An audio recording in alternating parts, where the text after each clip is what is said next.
प्रार्थना म्हणायची आहे. मला आवडते.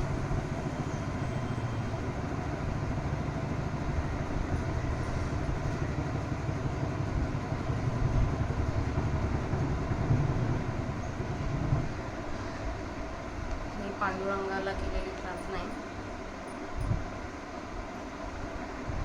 श्री अनंता मधुसूदना पद्मनाभा नारायणा सकळ देवा आदिदेवा कृपाळुवा जय केशवा आनंदा महानुभवा सदाशिवा सहजरूपा अगाये सगुणा निर्गुणा जगज्जनित्या जगज्जीवना वसुदेव देवकी नंदना बाळांगणा बाळकृष्णा तुपाला लोटांगणी मज ठाव द्यावा जे चरणी हेची करीतसे विनवणी भवबंधनी सोडवावे.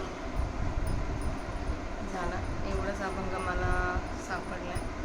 आणि मला ही प्रार्थना खूप आवडते म्हणून मी आज म्हटले.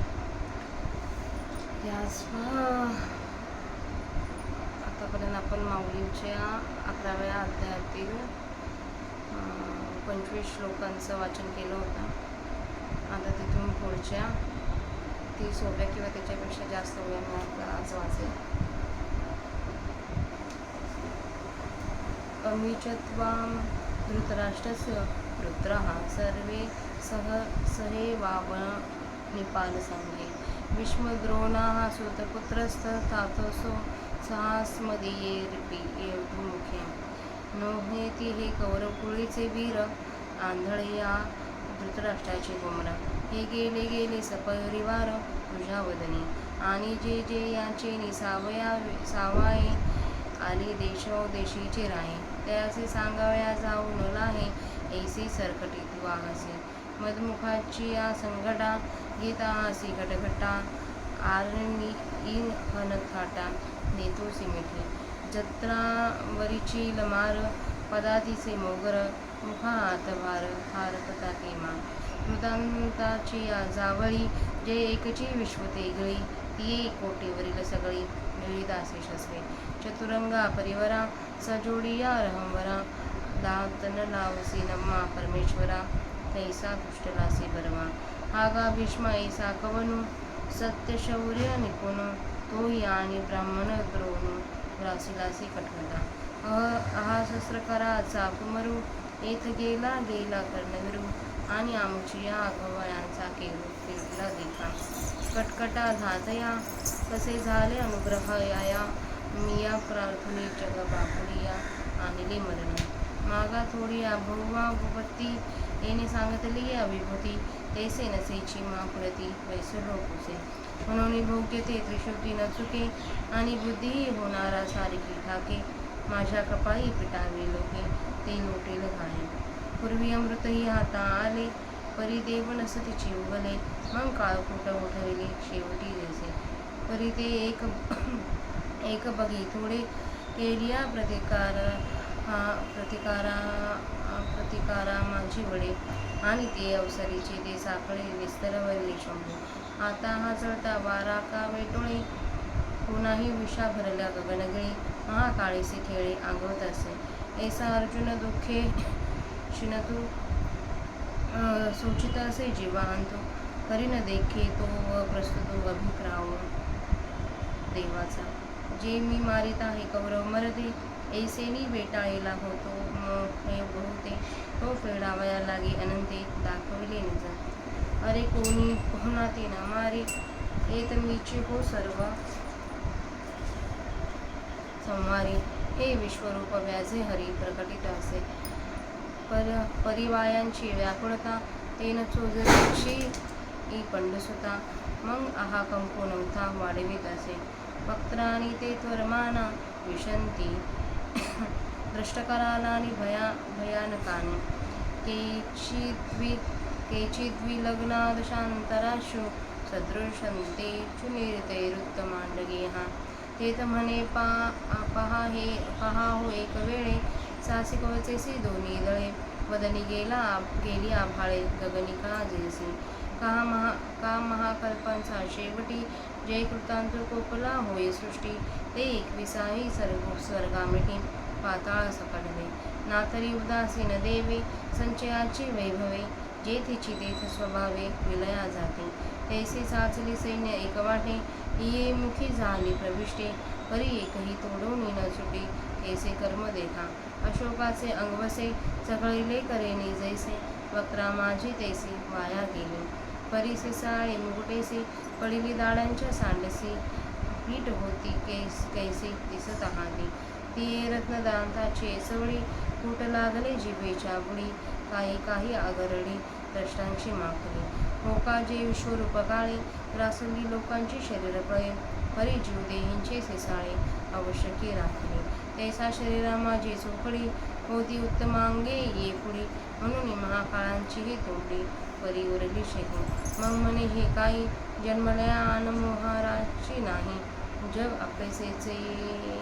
अपैसेची वदन डोही संचारत आहे या आगवियाची सृष्टी लागली या हाती वदनाच्या वाटी आणि हा जेतीची या तेथ मिठी देतसे उगला ब्रह्मादिक समस्त उंचा मुखा माझी धावत एर सामान्य हे भरत ऐलीची वदनी आणि काही भूत जात उपजलेची ठाई ग्रासित परी याशिया मुखा निभ्रांत न सुटेची काही यथा नदीनां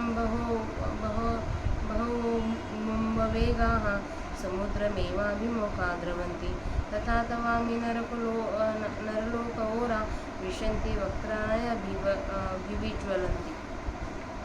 जैसे महानदीचे ओघ महिले ठाकती समुद्राचे अंग तैसे आगवाची कळणी जग प्रवेशत मोठी आयुष्यपंथी प्राणीगणी करून अहोरात्रांची सोवानी वेगे वक्रा मिळणे साधे जता आहाती यथा प्रदीप्तं ज्वलनं पतंगा विशन्ति नाशाय समृद्ध वेगाः तथैव नाशाय विशन्ति लोकास्तवापि वक्राणि समृद्ध वेगाः जळत्या गिरीची आगवका माझी गापती पतंगाची या झाका तैसे समग्र लोक देखा ये वदने पडत परिचय तुले येत प्रवेशले ते तुले आलो हे पाणीशी पागिलेले वहीवटी पुसले तयांचे लेली हस्से ग्रसमानः समांत लोकान समरग्रान वदैन ज्वलभिहा तेजो वीरापुरी जगत समग्रम भासस्त ओगळा प्रतिपाती विष्णू आणि तुलाही आरोगण करिता भुके नाही उणेपण जैसे कैसे दीपना साधारण उदाया जैसे रोगिया ज्वराहून उठला का भनंगा दुष्काळ उपाय गेला तैसा जिभांचा लळलाटू देखिला आवळा उवा चाटेला तैसे आहारचे नेनावे काही तोंडापासून उरलेचे नाही कैसे समाज समेत नवाही भुकेलेपणाचे काय सागराचा घोटू भरावा हे पर्वताचा घासो करावा ब्रह्मकटाई कटाहो घालावा असकासी दाणे दिशा सकाळी याची आगळाविया चांदनिया चाटून घ्याविया ऐसे वर्तता हे साविया लवले बाजूचा जैसा भोग काम वाढे का इंधन आगसी हाका घसळे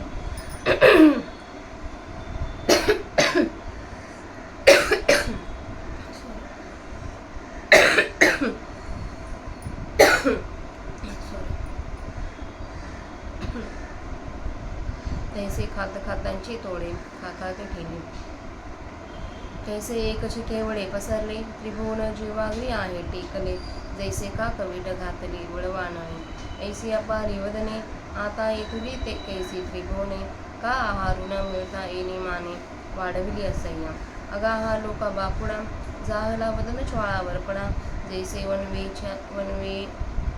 वनवे याची आविळा सापडती मुळे आता तेचे विश्वासी झाला देव नवे हे कर्म आले की जग जळ चला पांगिले काळ झाला आता ही अंगप्रभेची वाघुरे कोणी काढूनही निघेले सरासरे वक्त्रे नव्हती सोहरे ओढविली जगा आगी आपुले निदाह कपणे केसोनी पोळी जेते नेणे परी जया लागे तया प्राणी सुटिका नाही माझे नितिकटपण कैसे निवटे हे शस्त्र काही जाणे क्या आपुलिया मारानेने विष जैसे तैसे तुझं काही आपुलिया डुगर प्राणीची नाही परी ऐलीकडे मुख काही ओसरली जगाची अगा आत्मा तू ऐकू सकाळी विश्वव्यापक तरी का अमांत पोट विलासी.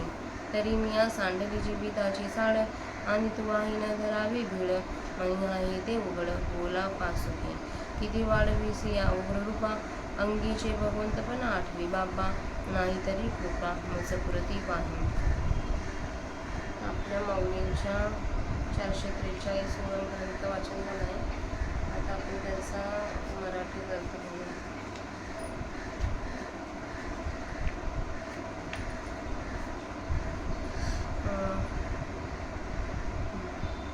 तसेच राजाच्या समुदायासह वर्तमान हे धृतराष्ट्राचे सर्व पुत्र भीष्म, द्रोण, तसाच कर्ण, त्याचप्रमाणे आमच्या पक्षाच्या देखील मुख्य योद्ध्यांसह हे कौरवांच्या वंशातील वीर आंधळ्या धृतराष्ट्राचे पुत्र नव्हेत का? अरे अरे, हे तर आपल्या परिवारसुद्धा तुझ्या तोंडात पूर्णपणे गेलेच म्हणावयाचे. आणि जे जे यांच्या मदतीकरता देशोदेशीचे राजे आले आहेत, त्यांची वार्ताही सांगून जाता येणार नाही, कारण कोणी उरणार नाही, असा तू सर्वांचा सरसकट ग्रास करीत आहेस. मदोन्मत्त हत्तीचे समुदाय तू घटाघट गिळीत असून युद्धभूमीवरील सेना समुदाय तू गिळून टाकीत आहेस. तोफांवरून मारा करणारे लोक व पायांनी चालणारे पायदळ यांच्या झुंडीच्या झुंडी तुझ्या मुखात नाहीशा होत आहेत, नाही का? जी शस्त्रे यमनियमांची भावंडे आहेत, आणि ज्या शस्त्रांपैकी एकच सर्व विश्वाला गिळेल अशी कोट्यावधी शस्त्रे तू गिळीत आहेस. हत्ती, घोडे, रथ, पायदळ असा चतुरंग सेनेचा परिवार व घोडे जोडलेले रथ असा यांस परमेश्वरा तू दात न लाविता गिळीत आहेस, व त्या योगाने कसा चांगला संतुष्ट झाला आहेस बरे. अहो, भीष्मासारख्या खरेपणात प्रसिद्ध आणि शौर्यात तरबेज असा दुसरा कोण आहे? तो देखील, आणि द्रोणाचार्य ब्राह्मणही. अरे रे, तू खेळलास. आहा हा हा. सूर्याचा मुलगा जो वीर कर्ण, तो आपल्या मुखात गेला हो गेला, आणि आमच्याकडे सर्व योद्धे तर तू केसांसारखे नाहीसे केलेले मी पाहत आहे. हाय हाय ब्रह्मदेवा, भगवंताच्या या अनुग्रहाने कसे झाले? या विपरीत फलप्राप्तीच्या योगाने असे झाले की मला आपले विश्वरूप दाखवा अशी भगवंताची प्रार्थना करून या दीन जगात स्थितकाली मी मरण आणले, आणि मागे देवाने थोड्या बहु युक्तीने विभूती सांगितल्या, परंतु त्या व्यापकपणाप्रमाणे देव मला दिसेना. म्हणून तेवढ्यावर न थांबता पुन्हा विश्वरूप दाखवा म्हणून विनंती करण्यास मी सरसावलो. म्हणून जे भोगावायचे आहे ते कधीही चुकणार नाही, आणि जसे होणार असेल त्यासारखी बुद्धी होते. माझ्या प्रारब्धात लोकांनी मला दोष द्यावा असे असेल तर ते चुकेल कसे? पूर्वी समुद्रमंथनकाली अमृत देखील देवांच्या हाती लागले, तेव्हा देवांनी उगीच बसावे की नाही? परंतु देव उगीच बसलेच नाहीत. मग शेवटी ज्याप्रमाणे कालकूट विष समुद्रमंथनापासून उत्पन्न केले, परंतु ते एक प्रकाराने थोडे होते, कारण ती केलेली गोष्ट निराकरण करण्याजोगा गोष्टीपैकी एक होते, आणि त्या वेळेच्या ते संकट शंकराने निवारण केले. पण हल्लीचा जो हा विश्वरूपाचा प्रकार त्या प्रत्यक्ष पेटलेला वाराच आहे, तर तो कसा आवडेल? विषाने भरलेले आकाश कोणास गिळता येईल काय? महाकाळाबरोबर खेळता येईल काय? असे कोणाच्या अंगी सामर्थ्य आहे? याप्रमाणे अर्जुन दुःखाने कष्टी होऊन मनामध्ये शोक करीत होता, परंतु तो सांप्रत देवाचे मनोगत काय आहे हे ओळखत नव्हता. कारण मी अर्जुन मारणारा आणि हे कौरव माझ्या हातून मरणारे अशा मोठ्या मोहाने तो घेरला होता. ती भ्रळ दूर करण्याकरता श्रीकृष्णाने हे विश्वरूप आपले खास स्वरूप त्याला दाखवले. अर्जुना, वास्तविक कोणी कोणाला मारीत नाही, यात मी स्वतःच सर्वांचा नाश करतो.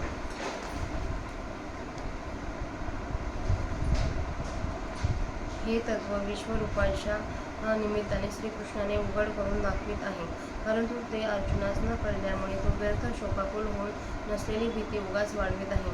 हे अगोदर भयानक व दाडांच्या योगाने अधिक भयानक अशा तुझ्या मुखामध्ये त्वरेने शिरत आहेत. कोणी चूर्ण केलेल्या मस्तकांनी दातामध्ये अडकलेले दिसतात. त्या प्रसंगात तो अर्जुन म्हणाला, अहो हे पहा, ज्याप्रमाणे ढग आकाशामध्ये नाहीसे व्हावे त्याप्रमाणे तलवार व चिलखत यांसह दोन्हीकडील सैन्य एकाच वेळेला तोंडात गेली आहेत. अथवा महाकल्पांताच्या अखेरीस ज्या वेळेला विश्वावर सर्वनाश यमाचा रोष होतो, त्या वेळेला पाताळासह 21 स्वर्गांना तो ग्रासून टाकतो. अथवा प्रतिकूल दैवाच्या योगाने गोपनाचे ठेवे सहजच जसे जेथच्या तेथे नाश पावतात, त्याप्रमाणे एकत्र झालेली सैन्य त्या तोंडामध्ये एकदम शिरली आहेत. परंतु कसे कर्म विपरीत आहे पहा की त्यापैकी एक देखील तोंडाच्या सपाट्यातून सुटत नाही.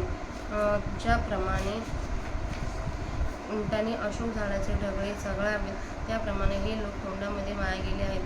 परंतु मुकुटांसुद्धा मस्तके दाढांच्या चिमट्यात पडलेली कशी पीठ होताना दिसत आहे. मुकुटावरील काही रत्ने दातांच्या फटीत सापडली आहेत. कित्येक रत्नांचे झालेले पीठ जिभेच्या बुडास लागले म्हणून काही दाढांचे अग्रभागही त्या पीठाने माखून गेले आहेत.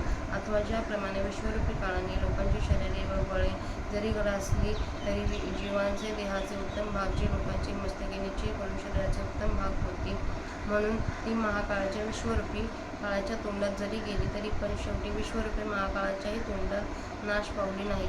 नंतर अर्जुन म्हणावेच लागला, हे काय? जन्माला आलेल्या प्राण्याला दुसरी गतीच नाही. सर्व जग आपोआप विश्वरूपाच्या मुखरूपी वाहत जात आहे. या सर्व सृष्ट्या मुखाच्या वाटेस लागल्या असून हे विश्वरूप उगीच जागच्या जागीच त्यास गिळून टाकीत आहे. ब्रह्मदेव आदीकडून सर्वजण उंच असलेल्या मुखामध्ये वेगाने जात आहेत आणि बाकीचे जे साधारण प्रतीचे लोक आहेत ते अलीकडे तोंडातच पडत आहेत. आणखी देखील जेवढे प्राणी आहेत तेवढ्या सर्वांस उत्पन्न झालेल्या ठिकाणीच मुख गिळून टाकीत आहे, पण याच्या मुखातून खरोखर काही सुटत नाही.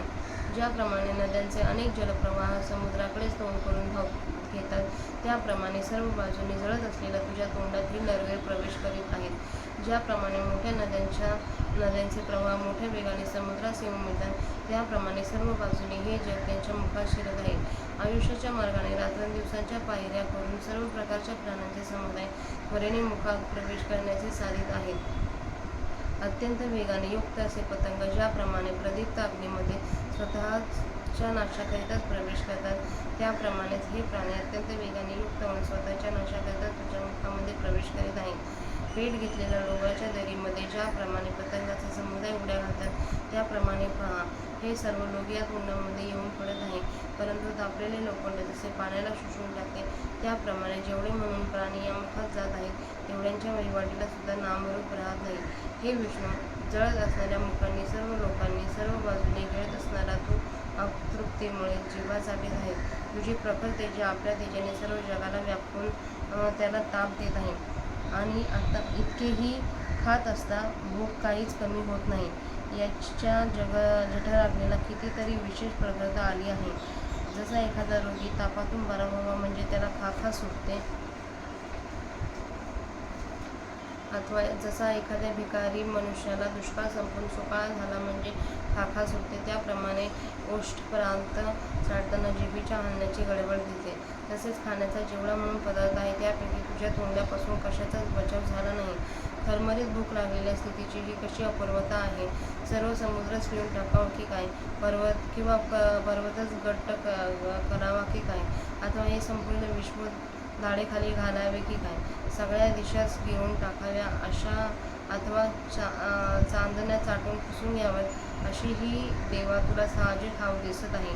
ज्याप्रमाणे विषयभोगाने भोगण्याची इच्छा वाढते, अथवा सरपणाने अग्नीची खा अधिक होते, त्याप्रमाणे तुझी तोंडे सारखी खात असताही पुन्हा खा करीतच राहिली आहेत. एकच तोंड पण कसे व केवढे पसरले आहे.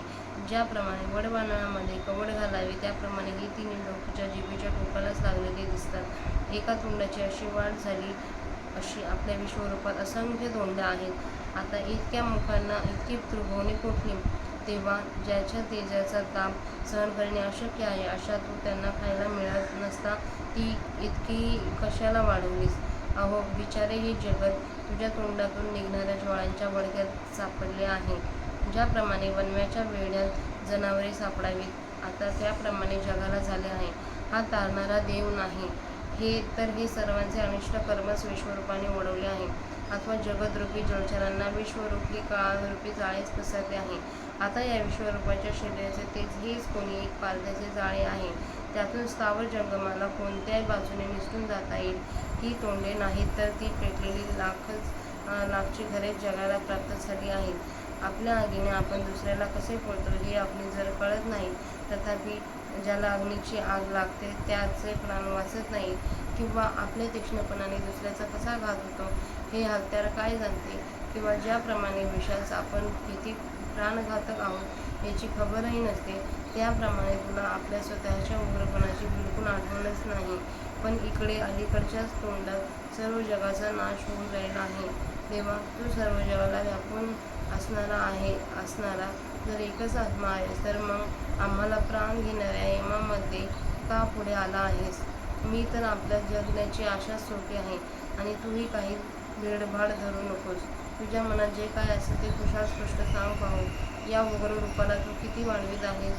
देवा, आपल्या स्वतःच्या अंगी असलेले भगवंतपण पालन करण्याचा स्वभाव आठव. नाही तर तसे करण्याचे आपल्या मनात नसेल तर माझ्यापुरती तरी कृपा कर. तर इथं अर्जुनाने देवाला आता विनंती करत आहे की तुझं भगवंतपण आठव आणि हे विश्वरूपातून तू बाहेर येऊन सगुण साकार रूप धारण कर, असं तो आता विनवणी करत आहे. झालेली सेवा